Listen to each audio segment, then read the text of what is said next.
Welcome to Camtasia Studio 7. If you're new to Camtasia Studio and you want to get started quickly, you're in the right place. We encourage you to watch this 5-minute video to learn the basics of using the editor, including how to navigate the timeline, make some basic edits, and add special effects. The preview window is where you see the video during playback. The playback controls are located under the preview window. In fact, the video you're watching in the preview window is a sample project playing directly from the timeline you see below. After you watch this video, we hope you take some time to practice what you've learned using the content on the timeline.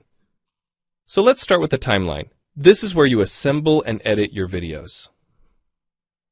At the top of the timeline, tick marks represent time in terms of minutes and seconds.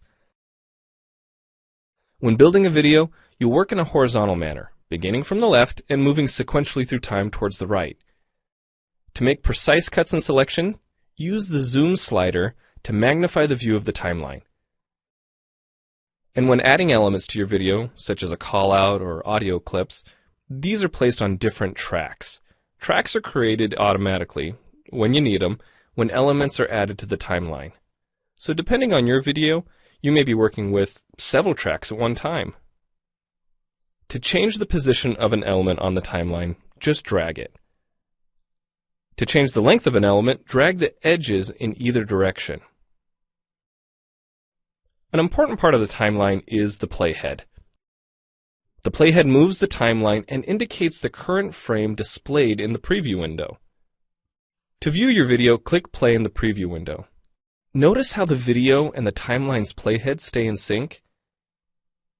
Click anywhere on the timeline and the playhead moves to that point.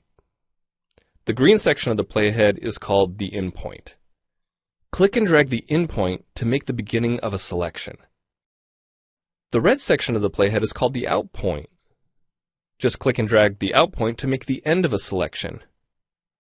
To bring the sections of the playhead back together, double-click the gray playhead. To split a video clip, position the playhead at the desired location and click the split button. And if you want to remove a portion of your video, make a selection with the in and out points, then click the cut button. If you make a mistake while editing, click the undo button. Next, we'll look at the clip bin and the library. The clip bin holds recordings, audio files, images, and title slides being used in the project you're currently working on. Then there's the library. It stores video clips, intros, callouts, title slides, and other elements that you want to use from project to project. The library is also pre-populated with professional animations, music, sound effects, and other content you can use in your video for free.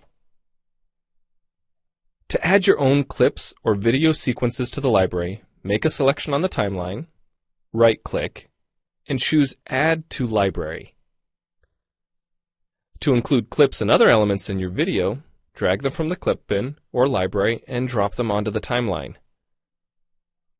The tabs located above the timeline are task pages used for adding and editing special effects. You can add callouts to emphasize a key point. You can insert a transition between clips for a professional look. Apply zoom and pan effects to focus on important details. And draw attention to the cursor by changing the color, size, and more. If you double-click an element on a track, the playhead moves to the beginning of that element, and its task page opens, allowing you to make edits to that element.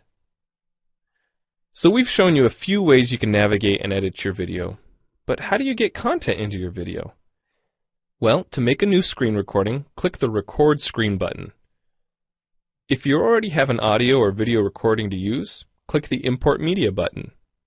When you've made edits and added effects to your video and you're ready to share it, you need to produce the project to create a shareable video. Click the Produce and Share button, step through the wizard, and Camtasia Studio creates a viewer-friendly, shareable MP4 file ready to upload to screencast.com, your blog, or a website. Well, it's time for you to try Camtasia Studio out for yourself using the content on the timeline.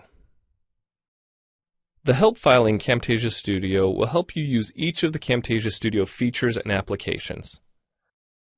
The Learning Center on TechSmith.com has in-depth video tutorials and other sample projects to download and practice with.